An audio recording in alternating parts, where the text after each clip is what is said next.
Before we jump into the podcast, I want to tell you about a company called Phone Live Streaming. Phone Live Streaming equips churches with next-gen streaming tech that gives them the ability to live stream sermon audio over phone calls. This also allows you to reach more members, increase engagement, and better serve the elderly, homebound, or rural members that don't have a computer or internet connection. Phone live streaming can also facilitate alternate languages for your live stream or in-person audience. Need to send out a time of day devotional to your congregation? Phone live streaming is the answer. For more information on this amazing service, go to phonelivestreaming.com. Reach every member of your congregation while letting them listen to your church service when they want to and how they want to, without relying on the internet. Secure your free trial today by going to phonelivestreaming.com.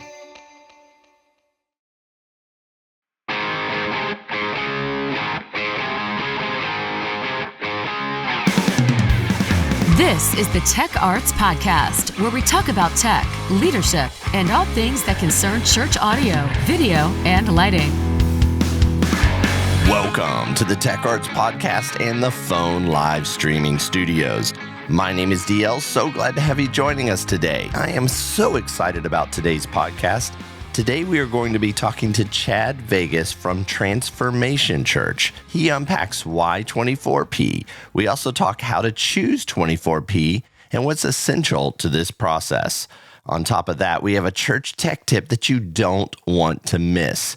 It will help you organize your services better while keeping everyone in sync and on track. That's coming up in just a few minutes. Hey, a big shout out to Japan, the UK, Singapore, South Africa, and Australia. I saw these countries on the list of areas that have listened to the Tech Arts Podcast, and I wanted to say thank you for listening. Also, a big thank you to everyone in the US that is listening. We are growing every month, and it's all because of everyone who is watching, listening, sharing, and telling everyone about us. Hey, if this podcast is helping you, be sure to tell a friend about it. All you have to do is give them the website techartspodcast.com and ask them to subscribe to either the podcast or the YouTube channel. If you listen on a regular basis, be sure to like and subscribe. This will help you get notified whenever a new episode drops, and it'll keep you updated and informed of any free giveaways that may happen. Also, if you listen to us on a podcast outlet, be sure to subscribe there as well. Again, the website to find all of our outlets is techartspodcast.com. Before we get into our conversation with Chad Vegas, as well as our amazing church tech tip, let's hear a word from our sponsors. Take your stream to the next level by adding the ability to have alternate languages, time of day devotionals, and church-wide notifications, all while giving your congregants the ability to listen while working out, driving, or in an area without the internet. That's right, the elderly or homebound members without a computer or internet can still participate in church. Go to phonelivestreaming.com and secure your free trial today. That's phonelivestreaming.com. Our main sponsor is Digital Great Commission Ministries. Whether you need help building a team, finding the right gear, or just better understanding the church tech world, DGCM is here for you. Because they are a 501c3 donor-sponsored organization, they come to your church for free and do an assessment of your tech, visitor engagement, and online streaming. Plus, we give away free gear. Be sure to go to audiovideolighting.com and register your email today. This will sign you up for all of the free giveaways and give you first access to everything we offer for free. If you want free resources, training, or consulting, contact Digital Great Commission Ministries today by going to audiovideolighting.com. That's audiovideolighting.com. In today's church tech tip, we are going to talk about an amazing product called ShowFlow. I came across this software a while back and was pretty impressed at how it was laid out, as well as how it can keep people on track with following the service. It's very easy to use and has some other cool features like teleprompting. I reached out to Sharif with ShowFlow in hopes to get more information and maybe a demo. He joins us today. Sharif, welcome to the Tech Arts Podcast. Hi, David. Thanks for having me. Man, it's so good to have you on. Hey, why don't you give us a little bit of the history of ShowFlow? Sure. Well, ShowFlow started here in Orlando. Its founder at the time, Stephen Bowles, was a live video director for corporate events and was just frustrated with having to deal with spreadsheets and the limitations of that. Yeah, spreadsheets is free. It's simple to spin up. But, once a change has been made, you kind of have that pit of fear in your stomach that, like, does my team, do they really truly have the most up-to-date version? So he came up with ShowFlow back, say, 2013. And, we've been around ever since. That's awesome. Orlando, Florida. I grew up in the Central Florida area, so it's right in the backyard of where my parents are at. So that's kind of cool. But tell us, what is ShowFlow? Sure. ShowFlow is a cloud-based run-of-show software that keeps everyone on the same page. Super easy for collaboration, and just it's a great alternative from a traditional spreadsheet like Google Sheets or Excel. So Sharif, I was punching around on your website, and I know ShowFlow is an end-to-end solution for planning, scripting, and broadcasting events. But knowing that and seeing that are two different things. I would love to show our audience how your product works so they can see it in person. Are you able to give us a demo today? Yeah, I sure can. Yeah, let me share my screen. Okay, can you see my screen? I can. Great. So this is ShowFlow, and I'll zoom in a bit so you don't have to, your listeners and watchers don't have to strain their eyes. Like I said, this is a cloud-based software. You don't need to download anything. You just go ahead and log into the website and you're in, you and your team. And so what I'm looking at is the event page. And actually, if I go up one step higher, I'm at the team page.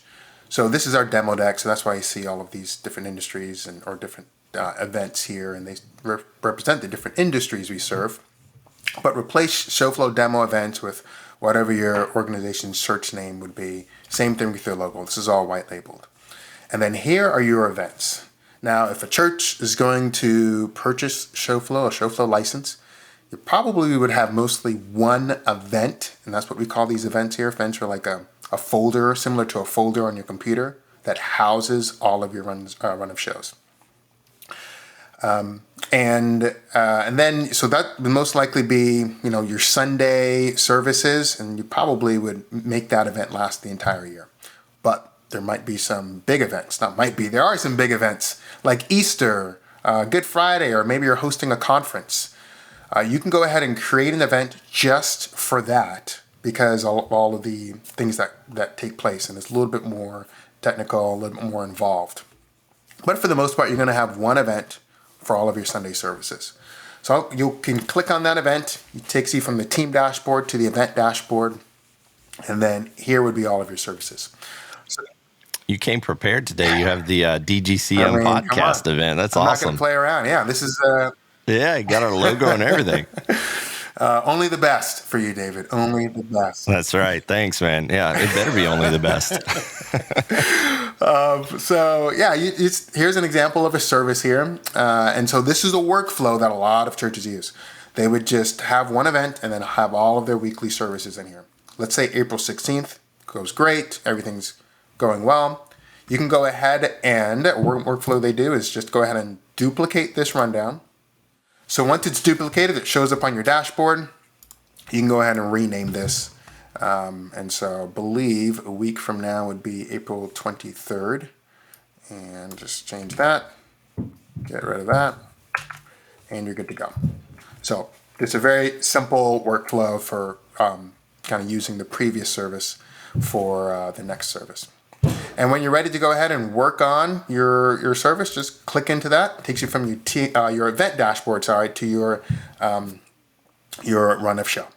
So here it is, and I just this is just an example run of show that from one of our customers. That's one of our church customers. And just to give you the lay of the land, you've got your item numbers here on the far left, and then your items, your timing column. So you have your time of day and then a duration. You have a private notes column, so if you type something in here, no other user can see it. And then you have your AVL columns. And then you have some prompter columns in here. And while I'm in here, I will show you prompter in a moment, but let's go ahead and get some text in here just to let you know some of the capabilities of prompter. And let's get one more in here. There we go. What I like about this is you can enter a lot of information into your rundown. It's not limited to just a couple lines. You can enter a ton of information for all your teams to see. Yeah, I mean, this is a breath of fresh air for technical people. There's some other softwares people use, and they kind of manipulate it to become a run of show when it's really not intended to be that way. And so when people come and check out ShowFlow, they go, oh yeah, this is truly engineered for audio, video, visual people.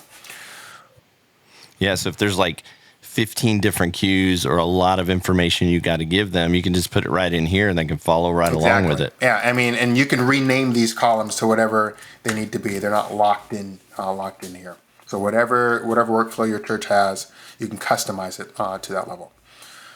Maybe people need to have different views. So I'm going to bring in a different user here.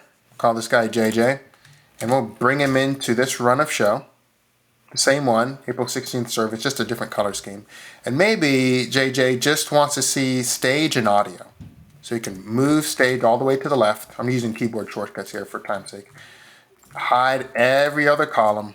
Notice how it's not impacting my view, but wants to go ahead and change something. Maybe it's going to be 10 minutes out. And wants to make sure everyone sees that change. So that's one massive difference between using a spreadsheet, ShowFlow, or something else in ShowFlow. Customize your view without impacting anyone else's view. Yeah, so if I'm just the audio person, I can have just my column. But if I need to see audio and video, I can see both those columns. And as things update, it updates across the board to every single user. Exactly. Yeah, and speaking of different views, let's go to a different view here. So you can even hone in on a specific column if you want to. So let's go to that prompter column again. And let's say I want to just get this text. So now I'm focused only on the prompter column. Just choose whatever column you want. It could be audio, it could be whatever.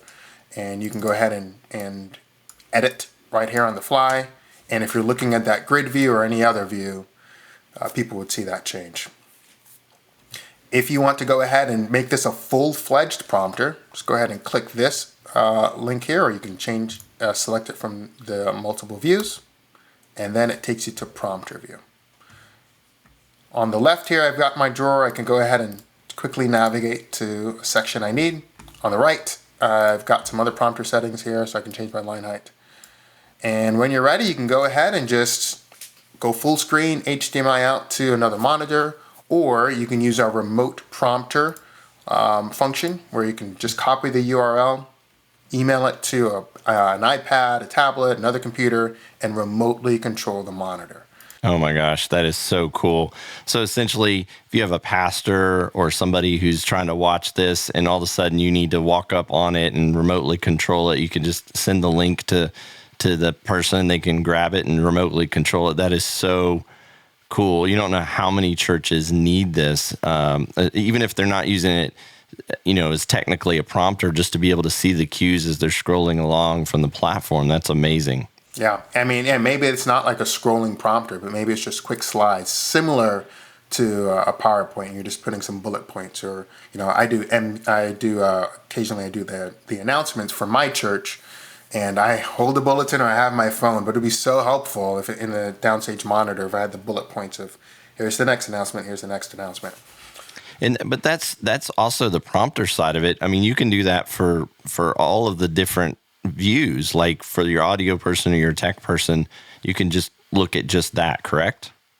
At this, yeah, correct. Yeah, if this is the most important view for you, then yes, you can go ahead and do that. So that's prompter view. I'm going to head back to here and go ahead and show you one of our flagship features called Show Caller Tracking.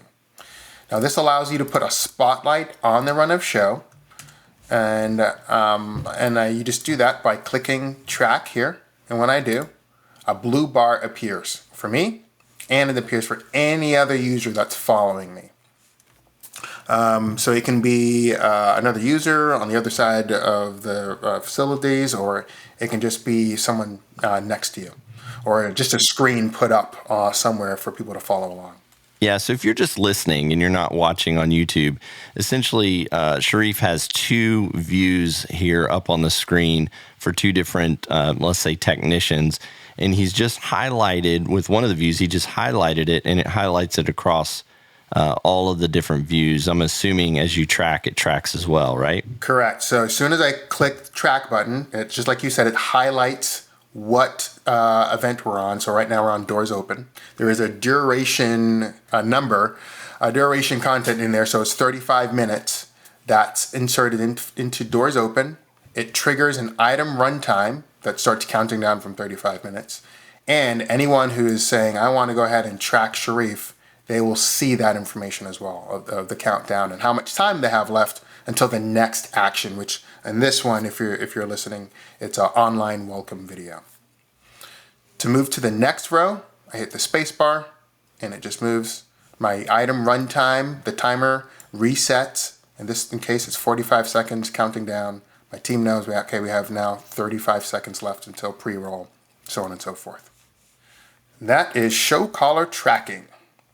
Now on to exports. Sometimes, you're not able to get everybody into ShowFlow, and that's the best way to share the run of show is invite them in. Just send them an email through ShowFlow, assign them a permission level, which determines what they can or cannot edit, and then they get in. But if you can't invite them in, just share an export. So old-fashioned PDF export works great. Choose what columns you want to export. Drop in page breaks if you so choose. You can do a Word export, so maybe you do want to print out some of the prompter script. You can do that. You can export to Excel if you so choose, but my favorite export is GuestPass. With GuestPass, you can generate a link here in ShowFlow. You can copy that link, and you can go ahead and send that link out to your volunteer army, hopefully.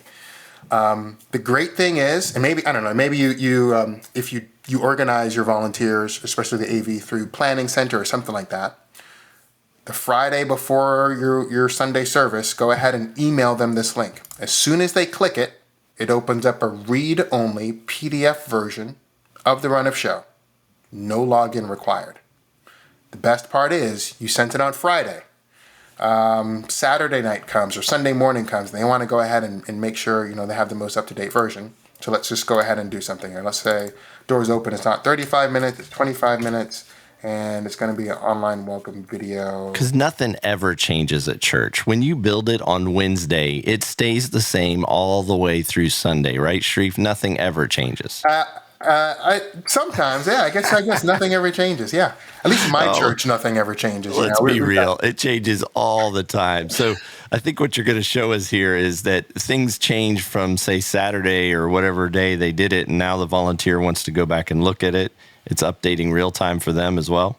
Correct. Yeah. So I can do something like a highlight video instead of a welcome video here, and I make that change.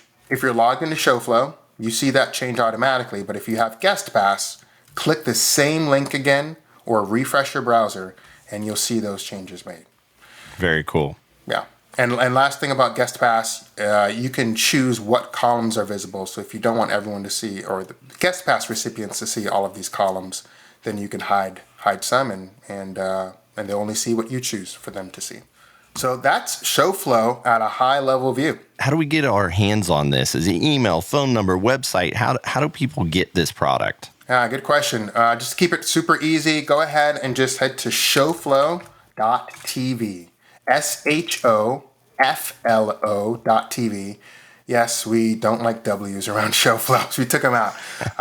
But you head there, you'll just see a little bit more about the software. You can try for free, a 2-week free trial, and full capabilities from prompter, rundown, and unlimited amount of people you can invite. You can also see some resources as well, some case studies, and one case study I encourage you to check out is Church on the Move's case study. It just lets you know why they made the switch from an Excel spreadsheet to ShowFlow. I really encourage everyone to check this out. If you want to get this product, demo it, test it, go to showflow.tv. So again, that's SHOFLO.tv. Like you said, they don't like the W's at ShowFlow. Showflow.tv. It's an amazing product. It will take your tech to the next level. Sharif, thanks for coming on and talking to us about this awesome product. My pleasure, David. Thanks for having me. I am so excited to talk to our next guest. From Bethel Church to Transformation Church, today's guest has over 2 decades of experience in the field. He is a seasoned expert in live cinematic broadcasts for houses of worship and has played a pivotal role in bringing the worship experience to audiences worldwide. A Dove Award nominee and a pioneer in his field, he is used to high-impact, fast-moving audio, video, and lighting. Today, we are going to jump into the subject of why 24P with one of America's leading church tech directors. Please welcome to the Tech Arts Podcast, Chad Vegas. Hey, Chad. Hey, how's it going? Thanks for having me. All right, I got to start off. This is the coolest name ever. Chad Vegas. Is that your actual name or is that a stage name? No, that's my actual name. But what's even funnier is I used to live in Las Vegas. I lived in Vegas for 18 years. Originally from Hawaii, born and raised. And then my junior year of high school moved up to Las Vegas. But yeah, it's funny. Props to your parents. That's so cool. I didn't even know you used to live in Las Vegas. That's really cool. So yeah. Born in Hawaii, lived in Las Vegas, only cool cities for you, right? Yeah. Well, Chad, we just got done doing a church tech tip on ShowFlow. Transformation Church uses that, correct? Yeah, we do. We love it. We use it for everything, even rehearsals. So like we just had our Easter production that happened, and throughout all of our rehearsals, we had ShowFlow up. We were tracking where we were at. All the notes go in there, scripts, speaker scripts. It's really great. So we totally love it and use it on a weekly basis. So. Yeah, it's a pretty cool software. He was showing me the teleprompter piece that I think they've just recently added in the last year, and I may have to start using that here for the Tech Arts Podcast. It was pretty cool. So. Your church tech story. Tell us a little bit about your history. What brought you to where you are today with Transformation Church? Yeah, so again, like I said, I was originally from Hawaii and born and raised as a musician. I was a drummer, and when we moved up to Las Vegas, I ended up diving into the tech world by accident. Really, I was a website developer for our church, and they lost their editor, and so they asked me, "Hey, do you know how to edit video?" I'm like, "No, but I'm willing to try." And so from there, just got into all things media. Ended up being a media director there. And then my wife and I felt called to go to Bethel in Redding, California. And it was there that after about a year of being there, I got hired on as a camera op. And slowly but surely, I ended up becoming the broadcast director for Bethel. So, and then from there on, and now I'm here at Tulsa, Oklahoma at Transformation Church and doing some really cool stuff here. So, yeah, I saw you guys doing a circle truss move. I don't know how long ago that was, but I saw that online or somewhere, Instagram. I can't remember where I saw it. And I thought, I have got to interview this guy. He thinks like I do. I did some circle truss moves and some screen moves and things of that nature at some of the churches I was with. Some really cool stuff, but we can't get started until we talk a little bit about your health journey. I want to hear a little bit about this because when we did the pre-interview, this is a straight up miracle, man. So tell us a little bit about what you went through and how you've come out of that. Yeah, in December of 2021, I ended up getting pneumonia, like a low-grade pneumonia, but then about a couple weeks later, I ended up getting COVID. And so that kind of just made everything blow up even worse, you know. So day after Christmas, I went to the ER, was admitted to the hospital, ended up being hospitalized twice. I was released, and then I kind of had to go back again because I was still having lung issues. Was on a wheelchair and oxygen full time. And man, we just have some really cool friends and mentors of ours. We even call them like our spiritual parents because they mean so much to us. And he basically said, hey, come up to my farm in Washington State and let's just get you healed. And I was lucky enough to be in a place here at Transformation Church where they really do take family seriously and put family first. And so I asked if I could just have a leave of absence, and without question, it was yes. Go ahead and get healed up, because we know you're supposed to be a part of our church still and be here. So so we went up to Washington State, and I actually had a full-blown panic attack and could barely move when I was supposed to go to a church service there, and got some prayer for that. And literally the next day, I woke up, went to make breakfast, and I realized as I'm making breakfast, I don't have my oxygen machine. And I'm like, oh no, I'm freaking out a little bit. And I was like, well, right by I was right by the kitchen table, and my pulse oximeter was there. So I put it on my hand, and, immediately it's like usually it's like reading about in the 70s, for my oxygen when I'm without oxygen. And it was at 95. I'm like, no, that's got to be wrong. I put it on another finger. It's 95. And I ended up putting it on the other hand, and it was reading 99.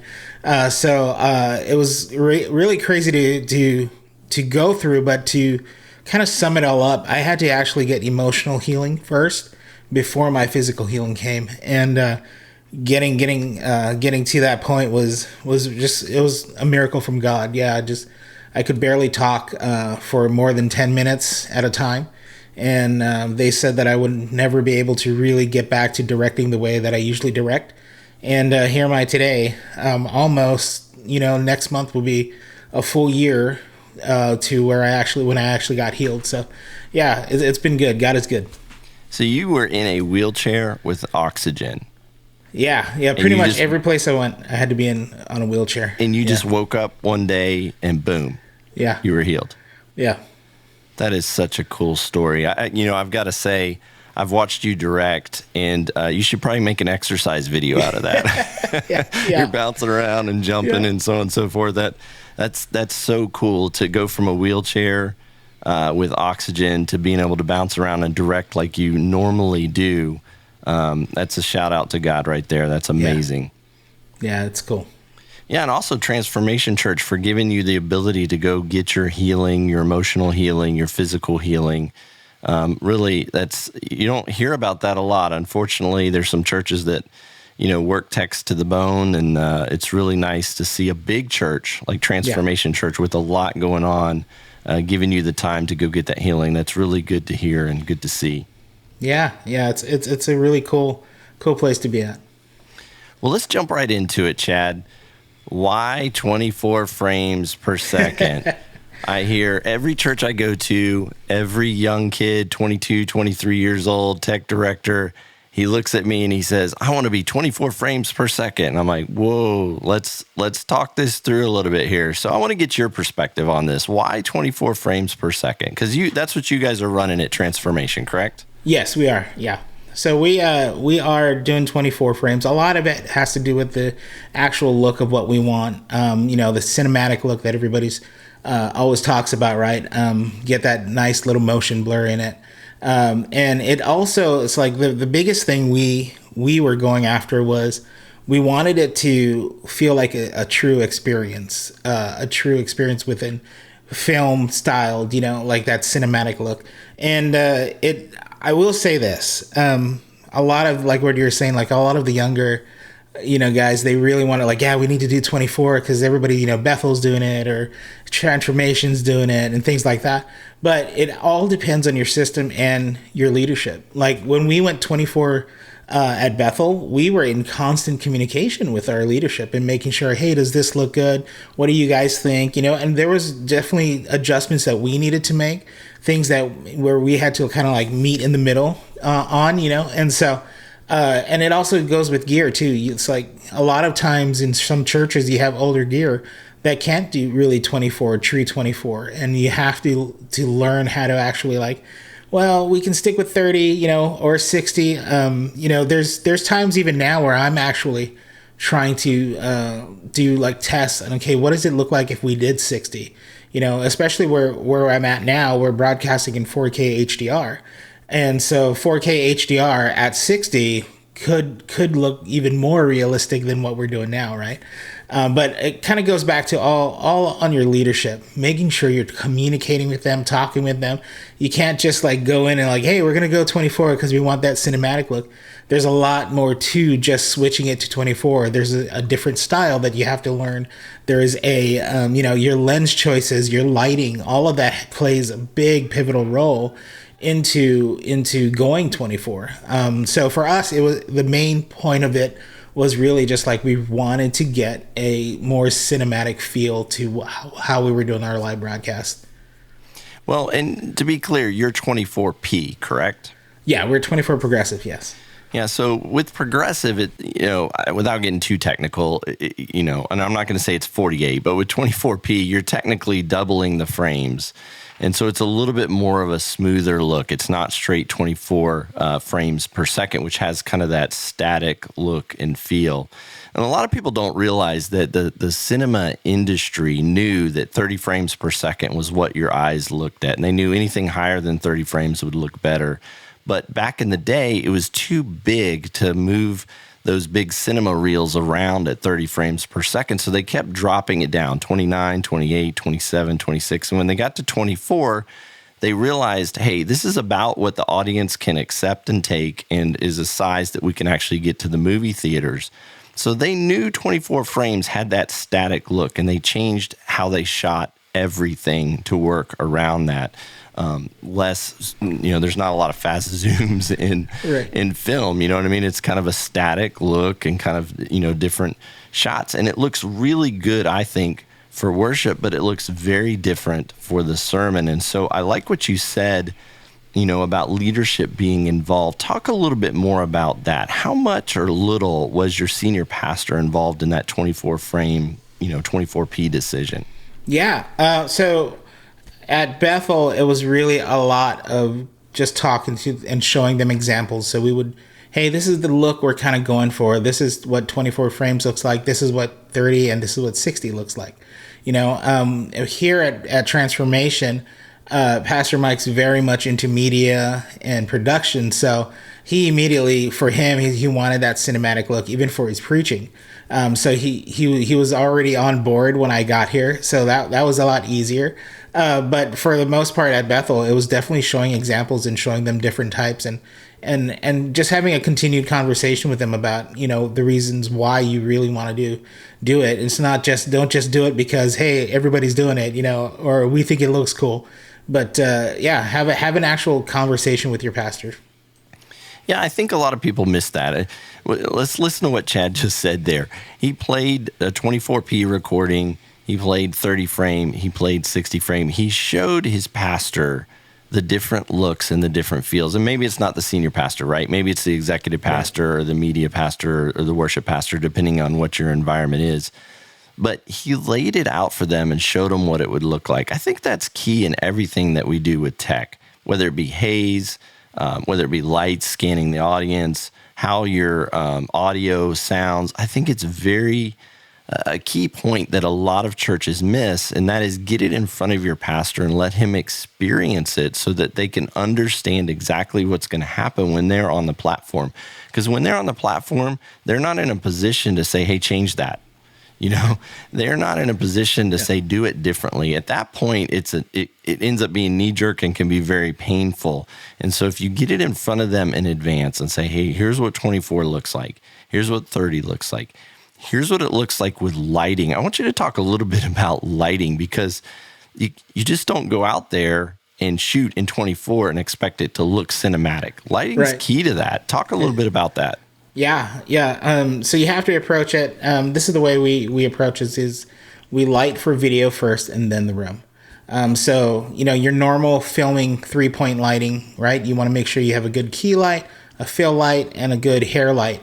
So making sure that you do that. There's a lot of people that, even people that I've seen their streams, they send me their streams to look at. And a lot of them are in 24. However, their lighting isn't as good. So it doesn't translate very well. So making sure that your lighting is really good and making sure that you're lighting for the video first and then the room. So I think one of the other biggest mistakes is that more often than not, you have people that are actually just like, just, hey, it looks okay if we just do, just keys on the key lighting, I should say, on your actual worship leaders and not the band, or not anything else. So, your worship leaders are standing out, but lighting wise, your band is just in a dark room, or behind them completely dark, So yeah, making sure that you have even lighting across the whole board there. Yeah, I kind of call it a tug of war. Your lighting guy or gal is going to light it and say, this is what looks good. And it just normally look on video. Yeah. And so by the time you get it to the point where it looks good on video, sometimes it looks bad in the room. And so I say that it's a little bit of a tug of war between, the lighting for the room and the lighting for video. And it depends on your DNA too. So that tug of war may lean a little bit more towards the room during worship and a little bit more towards the video during the pastor, or vice versa. But you're definitely going to have some tension there between what it looks like in the room and what it looks like on camera. And you need to be prepared for that, to pull that back and forth until you get it right for your church's DNA. And that's the next question I want to ask you. Talk a little bit about church DNA, because I hear this all the time. Hey, I want to be like Bethel. I want to be like Gateway. I want to be like Church of the Highlands. That's who I want to be like. Well, okay, that's cool to see them as an example and maybe have a target. But your church has its own DNA. So talk a little bit about that and how it plays into video. I think it plays into video almost like 100%. You have to make sure that you're doing what's right for your house. It's the same way every time I do a coaching or consulting, or even the mentorship that I do. One of the first things on the first calls that I have with them is, hey, you have to make sure you know your house, what your why for the house, why you guys want to do it, what's the exact look you want to go for. But then on top of that, sitting down with the pastor, seeing his vision, wanting to know what do you want the media to look like, the video to look like, and then the DNA, a lot of them too. I'm not out there to make you another Chad Vegas. I'm not out there to make you guys another Bethel or Transformation. I'm just giving you tools, and within those tools, it unlocks creativity for you and your house to do what your DNA is on your house. So Chad, what is your setup, your brand of cameras, switcher type, like tech geek out on us a little bit. What do you got going on over there? Yeah. So we are an all Sony house. So we have a mix of different cameras. We use primarily Sony F5500s for like a couple of our main shots with PL mounts on them. Couple of F3500s for like our jibs, and then for our Skycam we have a P50 on there, or a P30. That's what it was, P30 on there. And then for my handheld cameras, we were using Sony Venice, and we have two different variations of them. One is a handheld rig, so they're basically cradling that camera like a football. And the other one there, we actually have it on the Rialto system that Sony has. So basically, you're taking the sensor off of the body itself and having a cable. Basically, it's tethered to the actual sensor, and you can use that, just the sensor, as your handheld. And they have a backpack that they put on. But yeah, so we are a completely Sony house. 100% Sony. What is your switcher, Sony? No, our switcher is Ross. So we have a Ross Acuity and a Ultrix router. Very cool. And how many cameras do you have in total?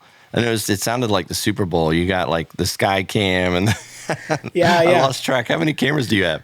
We have 15 cameras just in the sanctuary on a Sunday, and then 2 cameras for in our Studio A, we call it, for our pre and post show. So you do like a pre-post show. You got cameras in the room, so on and so forth. It sounds like a lot of high-tech cameras, a lot of high-quality film shooting cameras. So my next question is, what positions on your team can be volunteer? Or do you pay all those positions? Is it a mix? Kind of talk through your approach there, and look through the perspective. I say a lot of times I'll say, look through the perspective of a small church, because a lot of churches think, well, there's no way I can get there, not realizing it's kind of a stepping stone process. But how many of those positions are volunteers? All the positions. except for, when I'm directing, then, I'm the only paid staff. But all of our camera ops, my TD, who also is an assistant director for me and sometimes directs, they're all volunteers, which is shocking for most people to hear. At the caliber of which we run our services and how we shoot things and the way we shoot things, we've been blessed to have an amazing volunteer pool. And having them trained up, we use shadow systems so they can get trained faster and things like that. But yeah, there are instances when, if we're going to do something super special where I know that I don't have a volunteer that could do that, where we'll actually bring, some friends of mine, we'll fly them in to actually do the video shoot that we'll do or things like that. But for primarily, we are all volunteer based. Jibs, Skycam, all of it's volunteer. Yes. And here's the other thing. Transformation Church didn't start off in the arena, did they? No. They started off in an old converted grocery store up north, North Tulsa here. So what I like to tell people, because, when I was the tech director at Gateway Church, people would come in and they would say, there's no way we can attain this. And I'm like, this is not where Gateway started. Right. Everybody has a path, right? Our journey with Jesus has a path. Our journey with tech has a path. You don't start off with 15 cameras, but you do start off somewhere. So Chad, talk a little bit about that. Like if it's a base camera package, like what would you recommend for a church that's low budget saying, hey, we're just trying to get into it? How many cameras would you recommend that they start off with? At least 2 to 3 cameras. You want to have your tight follow shots. You want to have a mid follow shot and I really like 45 degree angle shots, so out of 45, and that gives you a good variety. If you can only do 2, just do a head to tail shot that can go out to a wide every once in a while, and then your main follow cam that stays tight the entire time. At least 2 to 3 cameras, and there's a lot of really good options out there for budget, varying budgets. So I see you doing a lot of stuff, Chad. So I got to ask you, man, are you a workaholic? A lot of techs struggle with this. Is that something that you struggle with? Yeah, it's something that I used to struggle with a lot. It was something for me that was kind of rooted in my rejection issues that I used to have. One of the biggest things that happened for me was when I was in recovery. As soon as I got my physical self healed and I was starting to work out, going to the gym, I ended up going to counseling through therapy, EMDR therapy, to really deal with everything. I figured like, hey, I have all this time now, I have some time off. Let's go ahead and just work on everything, So my mental health became a huge priority to me. But yeah, I used to be a workaholic. Now it's all about, for me, putting up great boundaries. So, I have a separate phone line at home. People know that on my team know that if it's an emergency, that's the number they call. Other than that, for the most part, as soon as I get home, my phone goes on to a different focus mode, a personal focus mode on my iPhone. So that way it kind of hides everything. It doesn't, all my text messages, things like that. And, I've had to learn how to not check it and do all that stuff. But just setting up really good boundaries with your boss, your team. Again, if there's an emergency, there's Pastor Mike wants to shoot a video for sunrise, things like that. And the only time he can do it is tomorrow, then they'll call. But for the most part, it's setting good boundaries and being good communication with your team members and saying like, hey, as soon as I get home, my phone goes away. It's family time, It never used to be like that. So it's been a good journey and a good learning process too, and discovering like, oh, this doesn't work here like this. Maybe I should try this, that kind of a deal. Yeah, I think if you want to do it for 20 years, you want to do it for a long time, you can't be doing 7 days a week, 80, 90-hour weeks. You've got to take time for yourself. You've got to step back and set up those boundaries. Like you said, one thing I did is I said to myself, in the 50s, they didn't have these issues. So what were some of the things that they were doing in the 50s? And you just said one of them, when you got home, you had a phone at home. You didn't have a cell phone tracking you everywhere you went. You just had a phone at home that they could get a hold of you, but it was kind of that separate line, and people didn't call it unless they needed you. They had a Sabbath day. Everybody went to church. Everybody reserved a day of rest off to the side. There's so many things and so many lessons that we could learn kind of from our elders. And I tell people that all the time. Just ask your elders, hey, how did you handle not getting burned out? And you'll be surprised at the answers that you get that are very simple. Set your phone down and don't look at it during dinner. Have, like you said, a separate contact line so that when you're away from work, people know, hey, if you got to get a hold of me, here's how you do it. But don't do it unless you really need me. Have a Sabbath day. There's just so many boundaries, accountability, with the phone that we carry around in our pocket. We how are you accountable to that with your wife or whoever is your accountability partner in your life? And so I just think there's so many boundaries that as a tech, you want to get it done. You want to keep moving forward. You feel like you're going to have, I think you kind of mentioned it, you're going to have a guilt complex if you don't come through and make it happen. There will always be something to do tomorrow. So you have to set up those boundaries. And it's so cool to hear you speaking about that and talking about it. But I got to ask you this question. Who's your hero? Who do you look up to, Chad?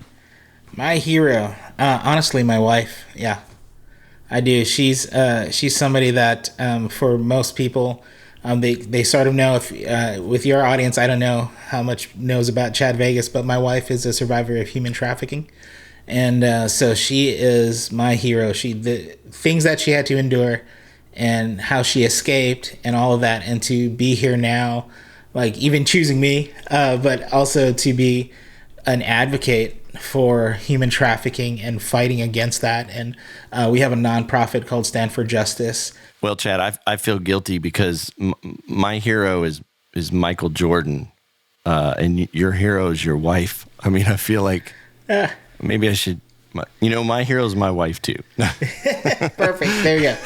Always the best answer. Let me change my answer. It's not Michael Jordan. Yeah. But the website for that, standforjustice.org. Did I get that correct? Yeah. Stand, the number 4, justice.org. And you guys provide education, it sounds like training on how to spot and handle trafficking victims. There's some outreach stuff and some rescuing. Talk just a minute about that organization. It's very interesting to me, and I think more people should know about it. So we do a lot of different things. Primarily, it's training and education, and then the last 2, outreaches and actually rescuing. So helping them, getting them out of the life, getting them away from the people that are trafficking them, and really helping them kind of just get back into normal society, things like that. My wife just the other day did a full financial class with a CPA, and how to handle your finances once you're out. You've been rescued, that kind of a deal. So with a bunch of survivors and things like that. It's really cool. That's why she is really my hero. The things that she does and to help these girls to not just get them out, but actually to help them be back into society, and helping them with their trauma and things that happens when you're trafficked. So very cool. So that's Stand, the number 4, justice.org. I encourage everybody to go check it out. When we were talking about boundaries earlier, one that I think is very important is doing things for fun. So Chad, what do you do for fun? Lately it's playing. My son is 6 years old, so he's gotten better at playing video games. So it's playing video games with him, spending time with the family. For fun, it's really, it's gonna sound weird, but I actually, it's my 5 a.m. working out for me has become fun. Oh boy! So that's been 5 a.m. workouts.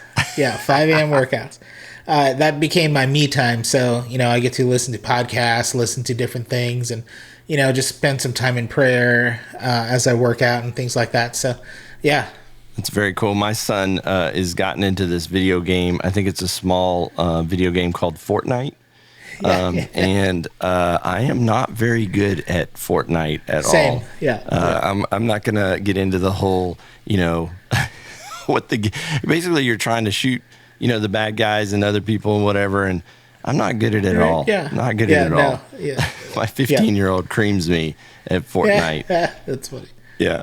But I like playing basketball and going to movies with my son and stuff like that. I think it's a key component to being in tech and behind the scenes, kind of getting away from what you do every day, and making sure that you're attaching to family and friends and having a moment for yourself, like you said. Although I don't know if I could do 5 a.m., Chad. That's but the number 5 comes once a day for me. That's 5 p.m. That's great. So, Chad, man, you have a lot of great insights. Do you consult or help churches? I do, yeah.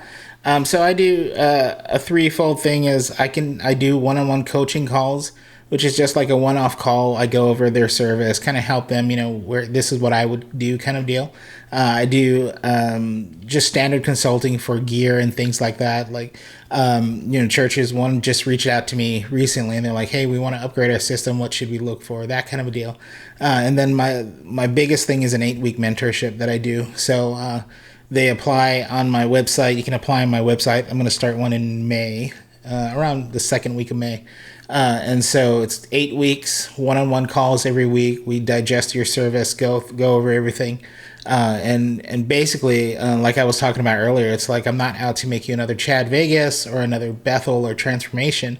I'm just trying to give you the tools that has helped us in succeeding in, this broadcast, cinematic broadcast look. Yeah, so they go to chadvegas.com in order to find out about all that stuff. And then the best way to get it, we were talking about this earlier, if you guys want to get a hold of Chad, you can go to his Instagram, you can direct message him there, or you can go again to his website, chadvegas.com. Chad, it's been awesome having you on today. Thanks for bringing your expertise and knowledge to the Tech Arts Podcast. Oh, you're welcome. Thanks for having me. Well, that wraps things up for today's episode. I can't wait to talk to you on the next Tech Arts Podcast. Until then, I'm David Leuschner signing off by wishing you a great day and praying God blesses every moment of your week. See you soon. You have been listening to the Tech Arts Podcast, presented by Digital Great Commission Ministries. DGCM is a 501c3 nonprofit that was started to help churches with all things technical. Whether you need help building a team, finding the right gear, or just a better understanding of the church tech world, DGCM is here for you. Find out more about our free on-site visits, reports, and consulting by going to audiovideolighting.com. Digital Great Commission Ministries will help you run your church service like a pro. Find out more at audiovideolighting.com.